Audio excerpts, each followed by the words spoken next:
हम खेतों में काम करना अच्छा जानते हैं। हम श्रम के बदौलत अपना जीविका चलाते हैं।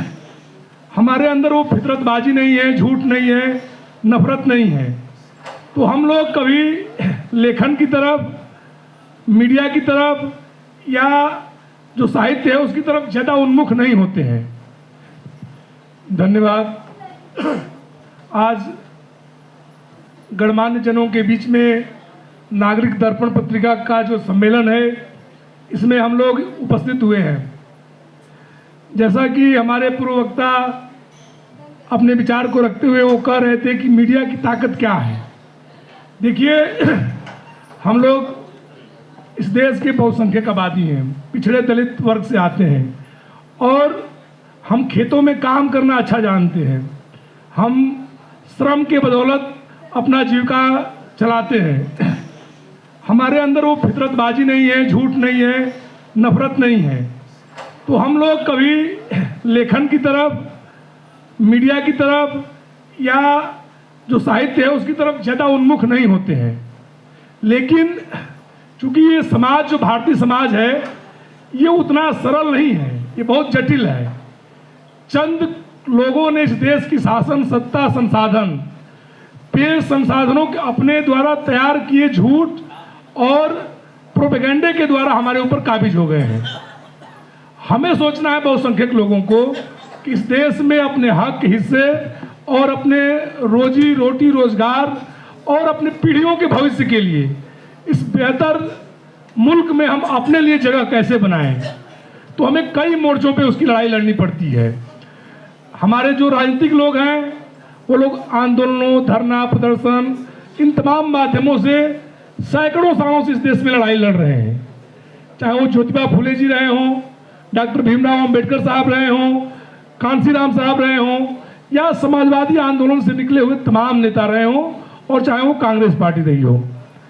मेरा जो आज के दौर की हालत पर मैं थोड़ा नज़र डालना चाहूँगा। पूरे देश की मीडिया एकांगी हो गई है। पहले, आज के 10 साल, 15 साल, 20 साल पहले आप पत्रकारिता में ये पाते होंगे कि वो थोड़ा लज्जा करते थे, शर्म करते थे एक पक्षी होने में। लेकिन आज वो खुलकर इस देश की जो वर्णवादी व्यवस्था में जो सबसे ऊपरी क्रम पे अपने आप को मानते हैं और जो सामंतवाद और मनुवाद के पोषक हैं, उनके साथ खड़ी हो गई है। और वो जो टीवी का डब्बा है और जो अखबार है, ये दोनों हमारे लायक नहीं रह गया है और वो हमारे खिलाफ काम कर रहा है। जिस प्रकार से आज देश में नफरत बढ़ी है, हिंसा बढ़ी है, एक दूसरे से लोग दूर होते जा रहे हैं, समाज में गैर बराबरी की खाई लगातार बढ़ रही है। अभी पिछले दिनों ऑक्सफाम की रिपोर्ट थी कि 5% लोगों के पास इस देश की 95% चल संपत्ति हो गई है। इस देश में न्यायालयों में, सचिवालयों में जो हमारी भागीदारी थी वो घट गई है लगातार। हमारे बहुसंख्यक आबादी, जो कामगार तबका है, उसको जबरिया हिंदू बनाने का लगातार प्रयास चल रहा है। तो क्या आपको नहीं लगता है कि उसमें जो हमारा अखबार है, जो हमारा मीडिया है, जो हमारा सूचनाओं के जो स्रोत हैं, वो किनके हाथों में है और किस तरह से आगे बढ़ रहा है? हमारे युवा साथी हैं जो इन्होंने प्रयास किया है। ये जो हमारे पुराने महापुरुषों ने, जो हमारे पीढ़ियों से जो लोग कहते आ रहे थे, उसी क्रम में ये आगे बढ़कर एक इनका प्रयास है कि हम बहुजन समाज को सही बातें पहुंचाएं, बहुजन समाज को सही दिशा में आगे बढ़ाएं। उसके लिए ये प्रयास है। इसमें जो हम सबका योगदान हो सके, हम सबको करना चाहिए। देखिए, दुनिया के पैमाने पर वही वर्ग तरक्की किया है जिसके अंदर कलम की ताकत हो, जिसके अंदर बौद्धिक चेतना हो, जिसके अंदर अपने वर्गीय हितों के लिए लड़ने की ताकत हो और संगठन करने की क्षमता हो। हम लोग बहुसंख्यक बहुजन समाज के तमाम राजनीतिक दल हैं यहाँ पर हिंदुस्तान में, लेकिन आप पाएंगे कि वो परस्पर प्रतिस्पर्धी होने के कारण अपने मूल सवालों से भटक गए हैं। और जिस लड़ाई को लेकर डॉक्टर भीमराव अंबेडकर साहब और तमाम समता, स्वतंत्रता, भाईचारे की बात करने वाले नेता आगे बढ़े थे, वो बार बार कहीं ना कहीं हार जाते हैं। यह जब देश आज़ाद हुआ और हमें एक संविधान मिला, उस संविधान की प्रस्तावना में भी जब हम जाते हैं तो बाबा साहब की पूरी वैचारिकी उसमें स्पष्ट तौर पे आती है।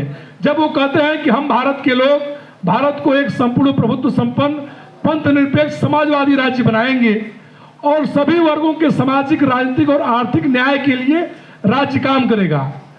इस देश में आप देख रहे हैं कि जो प्रोपेगेंडिस्ट हैं, बड़े बड़े बाबाओं की बड़ी बड़ी सभाओं को कवरेज करते हैं, उनकी उलूल जुलूल बातों को हमारे समाज के बीच में डाला जाता है, अवैज्ञानिक बातों को हमारे समाज के अंदर प्रचार और प्रसार किया जाता है, झूठ फरेब से आगे बढ़ के अंधविश्वास और पाखंड को हमारे समाज में थोपा जाएगा। और उसका सहारा कौन बन रही है? यही मीडिया, जो मेन स्ट्रीम मीडिया यहाँ की है, वो बनी है। हम लोग उस मीडिया में, हमारी हिस्सेदारी नगण्य है, हमारे लोग उसमें नहीं है। पूरे संपादन मंडल में, पूरे देश की मीडिया में आप देखेंगे तो 1% भी बहुजन वर्ग के लोग नहीं हैं। ऐसा नहीं है कि प्रतिभावान नहीं है, प्रतिभावान है, लेकिन उनकी प्रतिभा का प्रयोग न करते हुए उनको उसमें जगह ही नहीं दी जाती है। उनको लगातार हाशिए पर किनारे किया जाता है ताकि वो इस जो वर्गीय चेतना का संचार न कर पाए अपने। तो इसलिए हम सबको जहां भी खड़े हों, जहां से भी हम मदद कर सकते हों, पत्र पत्रिकाएं, अखबार और दूरदर्शन से लेकर तमाम चैनलों में हमें अपनी भागीदारी बढ़ानी है, अपने मीडिया संस्थान खड़े करने हैं। और इस देश में मैं बार बार कहता हूं, मैं कांग्रेस पार्टी का पिछड़े वर्ग का चेयरमैन हूं। इधर विगत दिनों में हम कांग्रेस पार्टी ने हमारा राष्ट्रीय अधिवेशन किया, उसमें घोषणा किया कि पिछड़े वर्ग के लोगों को, दलित वर्ग के लोगों को, अल्पसंख्यक वर्ग के लोगों को रायपुर अधिवेशन में ये घोषणा हुई कि सबको 50% हिस्सेदारी कांग्रेस पार्टी में दी जाएगी। मैं उस पार्टी का हूं, लेकिन कांग्रेस पार्टी की जो लीडरशिप है अंदर, बहुत लीडरशिप ऐसी है जो उसको प्रचारित नहीं करती है, उसको चर्चा में नहीं आने देना चाहती है। हम लोगों ने मिलकर पूरे प्रदेश में मंडलीय सम्मेलन किया और उसमें हम जाते हैं, बताते हैं कि कांग्रेस का ये घोषणा पत्र है, इसकी आप मांग करो। तो मैं ये कहना चाहता हूं आप लोगों के माध्यम से कि हमारे सामने चुनौती बहुत है। उस चुनौतियों में एक हथियार है मीडिया हमारा, जिसके माध्यम से हम अपने लोगों को जागरूक करके, संगठित करके, एकजुट करके और उसको सही दिशा में ले जा सकते हैं। हमारी लड़ाई झूठ फैलाने की लड़ाई नहीं है। एक मीडिया संस्थान था इलाहाबाद में, मैं गया था उस कार्यक्रम में, तो उन लोगों ने कहा कि जो मुख्य धारा की मीडिया है झूठ को ज़्यादा फैलाती है, प्रोपेगेंडा फैलाती है, हम अपना मीडिया खड़ा करके हम भी वही करेंगे। हमने कहा नहीं, हमें उस झूठ को नहीं फैलाना है, हमें सच को लोगों को बताना है। और वो सच का जो दृष्टिकोण है वो मानववादी दृष्टिकोण है, मानवतावादी दृष्टिकोण है, सामाजिक न्याय और जन पक्षधर है। और इस देश में गैर बराबरी को खत्म करके समतामूलक समाज की स्थापना करने के लिए सिर्फ हम न्याय की बात करेंगे और सत्य की बात करेंगे। और यही हम अगर कर ले जाते हैं तो हम सफल हो जाएंगे अपने बहुसंख्यक लोगों को सही दिशा में ले जाने के लिए। एक बार पुनः आप सब लोगों का मैं धन्यवाद करता हूं और साथ ही हमको बोलने का अवसर दिए, उनको भी मैं बहुत बहुत धन्यवाद करता हूं। जय भीम, जय भारत।